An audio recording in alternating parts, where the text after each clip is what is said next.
Europe is at the end yet. It's getting that way, and it will get to the end, but it's not there yet. I'm sorry to be pessimistic, but that is unfortunately the unavoidable reality of the situation we face. I think as for Cameron, I don't believe Cameron is morally bankrupt. No, I don't. I do believe that he's under unbearable influences, particularly from the media, as are all politicians.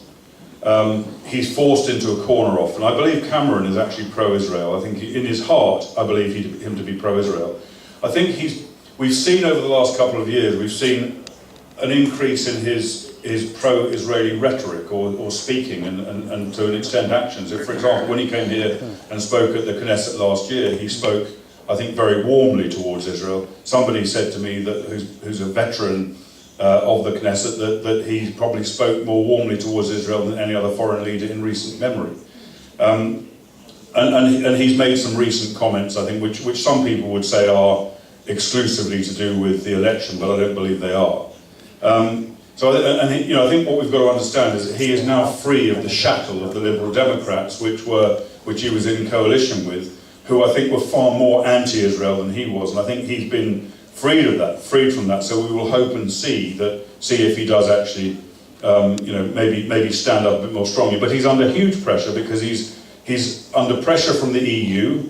We're not a sovereign country anymore. We're part of the EU. The EU collectively is not. It'll surprise you for me to share this with you. They're not your best friends in the world. So he's under that influence. He's under influence from anti-Israel media. He's got a significant Islamic population in the UK, which on the whole tends to be anti-Israel, and he believes, and probably does, for political purposes, need to appease them. So I think that's the context of Cameron.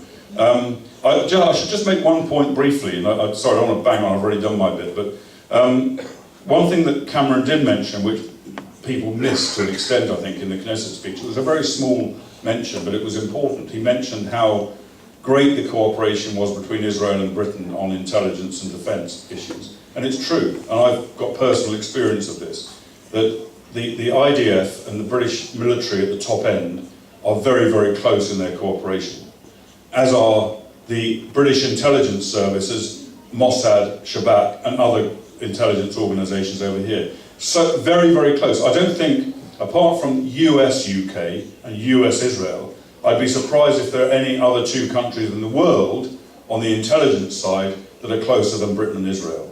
And Israeli support to Britain, we know this, British people know this, it's not spoken about, it's not above the horizon. It's deliberately kept quiet for political reasons.